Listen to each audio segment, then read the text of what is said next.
Thanks, Adam. I almost feel like I should get you back up here to help me out with this presentation. What do you think? So it's been an exciting morning, I think, in talking about the report that Accenture's just released. I was finding it quite interesting, exciting to hear about. And of course, Olivia's done a great job in front-ending digital trust and the important issues we face. I get to do the kind of fun stuff and talk about the dystopian future we were talking about. So I'm going to kick off by letting you know that last week I was in Finland, in Helsinki, at a conference. Oops, I'm just going to get through our bits. And while we're talking about dystopian futures, as I went to have my hair and makeup done, not today at Helsinki because it was televised, thank goodness, the lady said to me, you know, it's interesting to hear you from Australia. I've talked to my husband, and if things get much worse or the war comes across, we've decided that's where we're going to go to be refugees. And that was a pretty confronting statement. I put my own makeup on today and no one said anything like that. It's really easy to forget. In Australia, in our very safe country, and this is certainly one of the trends that we face in Australia consistently, in other countries, things are happening that make it really clear that when individuals go on the internet to do their banking or whatever, they're very worried about what they do and how they step into the internet. In Australia, where it's, you know, actually pretty safe to go to the corner shop at 3 o'clock in the morning in a lot of places if you need milk or some more water because you've had too much to drink, for example, there's nothing really bad going to happen. And we really struggle in Australia to understand as individuals when we go to do banking transactions that the internet connects us to everywhere and it's about as safe as, in this case, the Ukraine. So this conference that I was at was really interesting, and the first speaker I was fortunate enough to hear from at the conference, and awkwardly, you know, it was a pretty hard act to follow actually, was Victor Dora, who's the head of the Signals Directorate in Ukraine. So he was unable to attend physically in the end. He was going to try and make it, but for obvious reasons, they'd been under attack and he had to present virtually. It was still a compelling presentation, and it was really interesting to look at some of the dynamics of the war there between Russia and the Ukraine. So what's been clear, obviously, is that Russia has been preparing for that for some time. And as part of their preparedness, in a way that we have been worried about for a very long time, Russia did a lot of work on creating software, doing reconnaissance and intelligence to understand financial institutions, critical infrastructure in the Ukraine. And as they went into the attack, that's what they started with. So here's the timeline, and this is actually, he was thoughtful enough to actually send me his presentation, which was very nice. So this is his slide, not mine. And you can see there that actually, whilst they were still going through diplomatic conversations, and obviously there were other countries and NATO, as well as the rest of Europe, involved in those diplomatic discussions, there was ongoing cyber reconnaissance happening during that, including of the financial system, okay, which is very important to note. So in the past, and generally speaking in warfare, we consider kinetic and non-kinetic targets, and I am ex-military, so I'll use technical terms and please yell out if they're getting too complex for you. I'll try to not use too much jargon.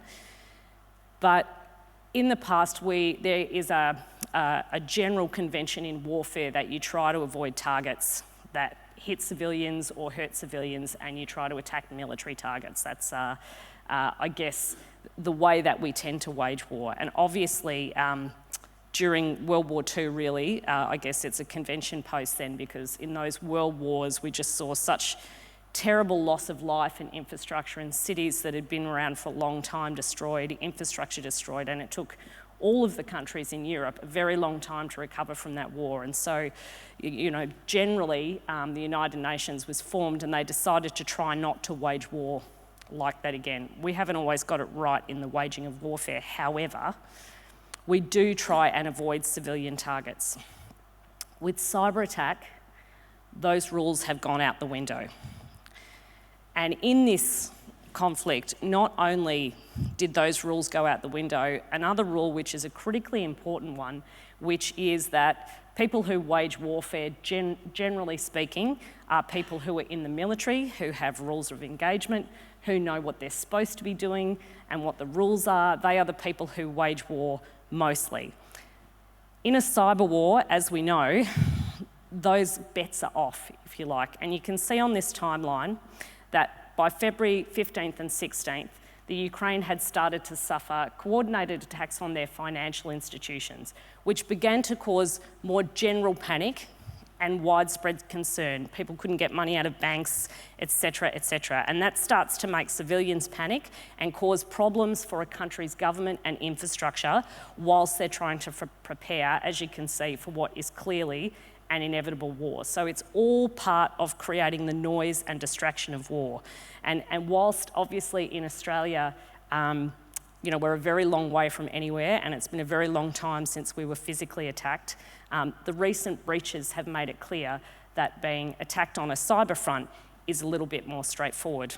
I'm not suggesting war's coming soon, but we did see some interesting dynamics from this, and one of the other ones that was really important was the amount of coordination between cyber criminals and the Russian government. So the Russian government actually enlisted cyber criminals, some of whom came on board and used them to attack targets. Now, interestingly, that strategy backfired somewhat.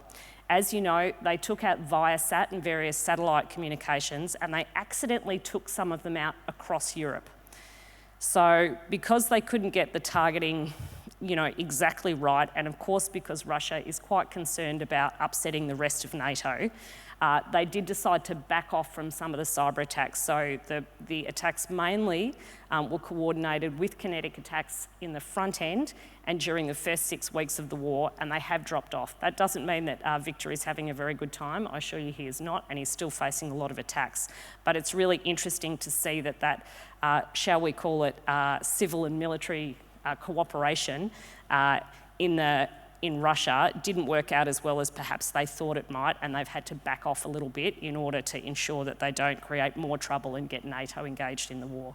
It's a very complicated area. I'm going to move on to a couple of technologies now that we like to talk about and what the real risks are from those technologies. I'm not necessarily going to outline them all in a lot of detail because I know none of you are cyber practitioners. I will be around for a little while for some questions afterwards, and certainly we might have time for one or two at the end. But we're just going to have a little bit of a chat about generative AI, and I'm going to bring a little bit of an interesting dynamic to it. You all will have heard of some of the technologies and issues that we have. I am not Morgan Freeman, and what you see is not real. Well, at least in contemporary terms, it is not. What if I were to tell you that I am not even a human being?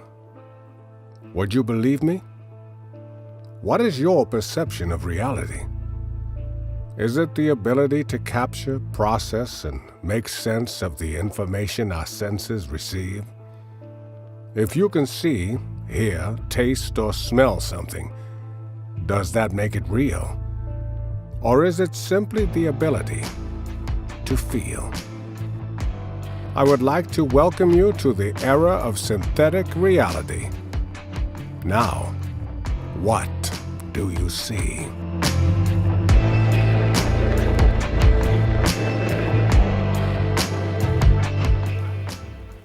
So you will have all seen technologies like that. I'm not going to talk about quantum supremacy yet. You would have all seen technologies like that, and everyone's starting to think about the risk of scams, the risk of generative AI being able to code and provide access to software that we see.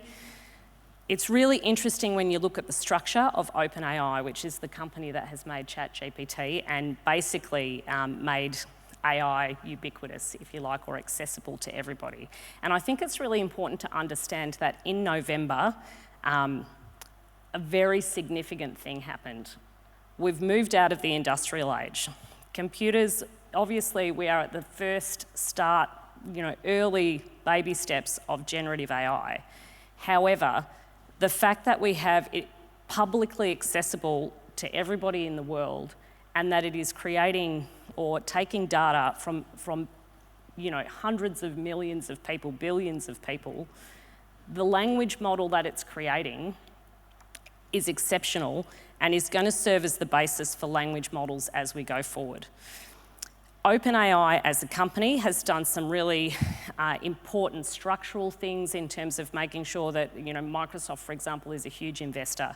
They're not allowed to have a seat at the board that can veto decisions about technology. So they've made a huge effort in structuring the business to make sure that they can't be influenced by the wrong technologies, et cetera, et cetera. So that's really important and really useful. However, we're only a few months in, and there's already a list. If you look at I'm not going to try and use too much jargon here again, but OWASP is the company that is the standard that looks at application security, and they've already published lists of hundreds of different types of misuses, malware, if you like, for AI. So, for example, OpenAI, ChatGPT will stop you asking it for a credit card.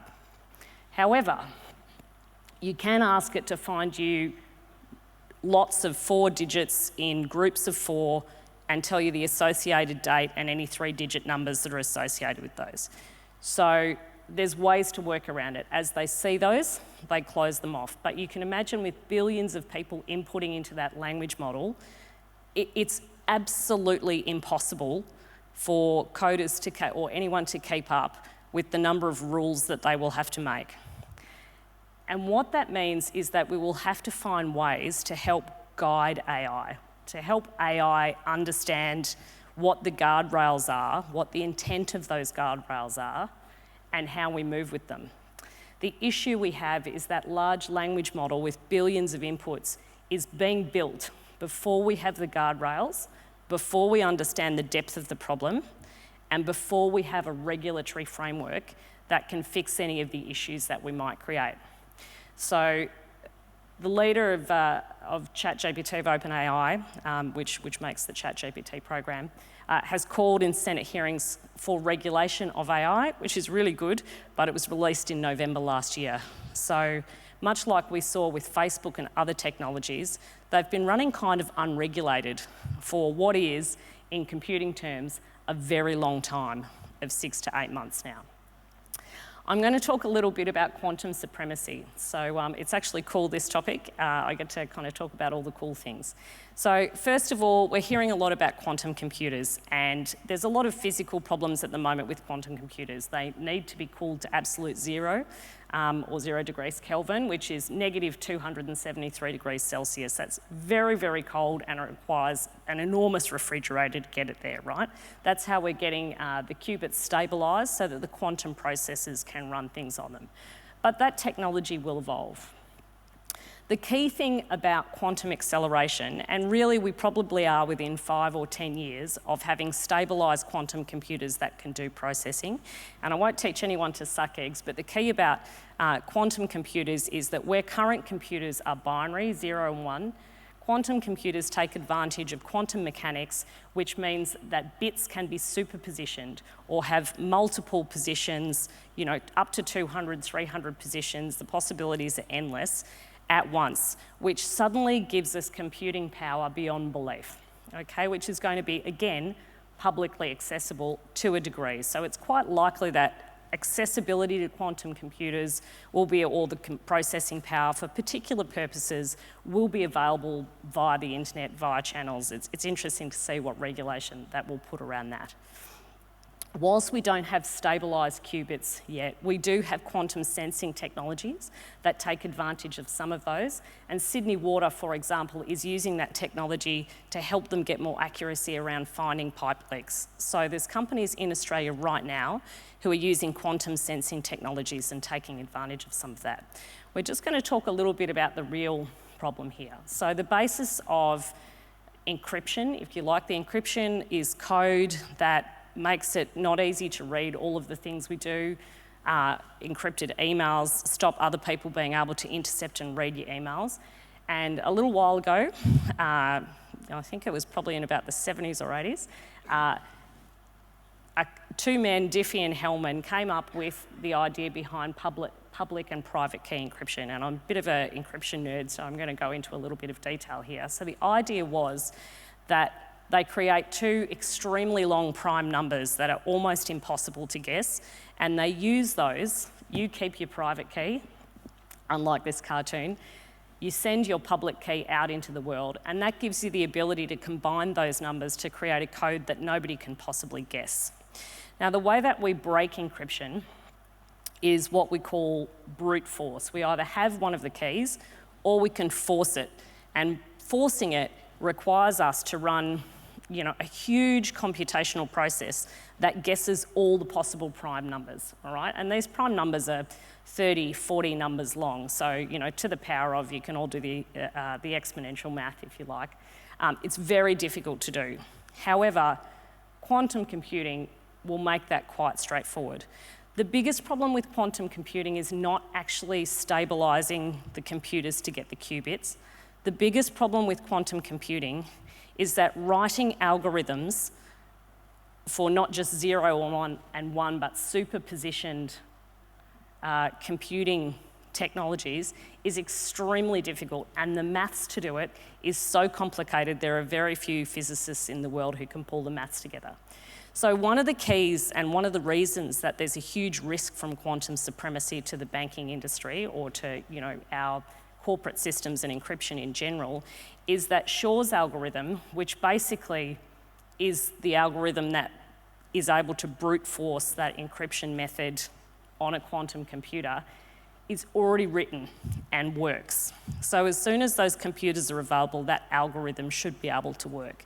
And so that actually is the real risk. And if you have a bit of a look at it there, we've actually seen a claim, and that's from late last year, that actually we can already get that algorithm running. So now the problem becomes simply access to quantum computers. So you should be assessing your environments now to understand the breadth of your quantum risk. I'm going to leave you with a couple of little thoughts, and we might have time for one question at the end. But one of the exciting things, or not exciting things, in our dystopian future, and I've deliberately picked a quite dystopian picture of a supercooler around a quantum, the quantum computer inside is very, very small, but the supercooler is very, very large to get it to run and takes a lot of power. What happens when we can use quantum computers to power generative AI? What happens when generative AI starts to leverage quantum computing as a baseline to develop its own algorithms? Currently, that's what's stopping a lot of the problem. And what happens when computers can simulate biometrics? And we already saw in that deep fake there that it's very easy to simulate it to the naked eye. But we can't, biometrics are very convenient, but we can't get new faces, although sometimes I wonder, as I get older, will my phone still open? But we can't get new fingerprints. It's very difficult to get new ways of working around biometrics. So we have sacrificed a little bit for convenience, and will that be a bad thing as we move forward? Thanks, everyone. Shor's algorithm. So back in 2001, this IBM computer proves that 15 equals 3 times 5. And you go, well, that's not that impressive, guys. But they did it using Shor's algorithm. Yeah. And that showed that it had the capacity to then take a 20-digit number and it could work out the two 10-digit primes a factor in. Is the one possible salvation that if quantum computing comes along that breaks all our current algorithms and encryption, it gives rise to new, higher, really tough forms of algorithms and encryption that we could only create with quantum computers anyway, so the arms race just keeps going? Does that make sense? That is absolutely true, but you're going to have to work out where all of your non-quantum resilient encryption resides, and it's basically in all your code and software and in everything people use to get into banking apps and your phone, and get rid of it. Yeah, we had a wonderful presentation yesterday just in the scams and fraud stream where the presenter compared it to a Y2K situation where we had to go back and check everything that was... This time it's for real, okay? Yeah, but also... Speaking for the technologists. But Y2K was only avoided because we went through hard and found it and stopped it, and you'd have a much... Absolutely. And you'd have a much larger version of that where you'd have to go back and sort of quantum-proof all your stuff that wasn't currently quantum-proof. Yeah, absolutely. What's the next big security threat coming along that you can see? I actually think the biggest threat to cybersecurity that we have at the moment is that we've got a really big problem with talent and attracting very clever people to the industry. These problems, some of them are, you know, we don't have solutions for. Those questions I posed at the end, we can't solve them yet, and we've got a very small talent pool that's looking at the problem. We need to get onto that. And the other challenge is, isn't it, that in the old days to launch one of these hostile attacks, back in the early days of hacking and all that, you needed to have the equivalent of, you know, a uni degree in computing engineering, which you might have got from the dark side in the School of Hard Knocks, but you needed to have elite skills. You can now hop online and order a phishing kit for $20 and with no natural ability, just a bit of malicious intent. It's widened so while we've got this talent lack at the one end of good people building the barriers, anyone who's a bit pissed off at an organisation or an individual can go and have a crack now. That feels quite sort of out of balance. Absolutely, and I guess certainly that's the risk for unregulated AI, is that you might just be able to ask AI to do it for you. Like, you can ask it not for a credit card, but for blocks of 4 digits of 4 numbers with a date and a CVC attached. We've got audience microphones here. If anyone wants to ask a couple of quick questions on this topic as we get an expert on, just throw your hands in the air and let the people moving the microphones around if you've got any questions you want to ask in this fascinating space. I'm part of the group that does a big, I won't say what, it's in the public. We do Dry July every year. I was part of the people who formed that. And every year that we open up the website for people to start enrolling, they get all these hits of people trying to donate $1. And that's people with what they think are accurate credit card numbers, just hitting our site, trying to donate $1. And if the dollar goes through, they go, ding, oh, that credit card detail we've got is accurate. Let's now go and burn that somewhere else and run up massive. So if they think they've got credit card data, which could be your credit card data, they go and try a little $1 donation to a charity. If it works, they can go, happy days. We've probably got about 48 hours before we realise here, ka-ching, ka-ching, ka-ching. The credit card space is fascinating. What do we do to stop that? Over to you. I kind of feel like the era of credit cards is nearly over, actually, but you know, I don't necessarily have the solution to it. People have been talking about implanted chips. That feels pretty dystopian to me. I think we might have a... What would you like to ask? Hi, thank you for that presentation. You've given us a lot of, I guess, scary, almost dystopia things to think about. Is there anything in the security landscape that currently gives you some hope? Yeah, look... Well, you know, fear, uncertainty, doubt has been how we've been going for a while, right? So I just wanted to kind of continue the theme, and Olivia did all the kind of the hard work there.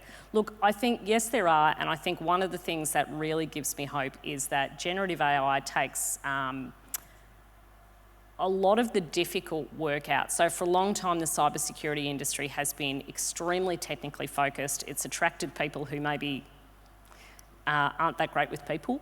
I'm hoping President Company is excluded, and there's obviously some exceptions to that. But I think one of the things that it has, you know, these capabilities or technologies bring is the ability to spend a little bit more time thinking about broader risk and how to secure organisations by making them more holistically whole, to get people more engaged in the cybersecurity conversation as a collective. Like, everybody is interested in the cybersecurity conversation, not just those kind of technical people who, as Adam says, have done this, you know, massive degree and like talking to computers more than people. So, you know, I think generative AI gives us the ability to make interesting contributions to technology for even non-technologists. So, you know, I'd encourage you to get on and use it and start training that language model for good. And in wrapping up, the other thing that's still really important, isn't it? Again, in the old days, they used to come in and try and hit your system and find some weakness in the really complicated architecture that defended your organisation. Now they try and get to people in your organisation and get them to make a silly mistake. So they estimate of ransomware, successful ransomware attacks, 95% plus have a moment of easily avoidable human error. So as much as you can have all the architecture in place, you have to have a culture in your organisation of people not doing silly things and thinking twice and checking before they're asked to put money where they haven't put it before, etc. That human piece is becoming more and more important, isn't it? Absolutely. So the broader the conversation in cybersecurity, the more that people like yourselves are thinking about it and how to engage with it, the more likely we are to resist attack and breaches. Fantastic. Give Jack another round of applause. That was a fascinating presentation, mate. Thank you. Thank you.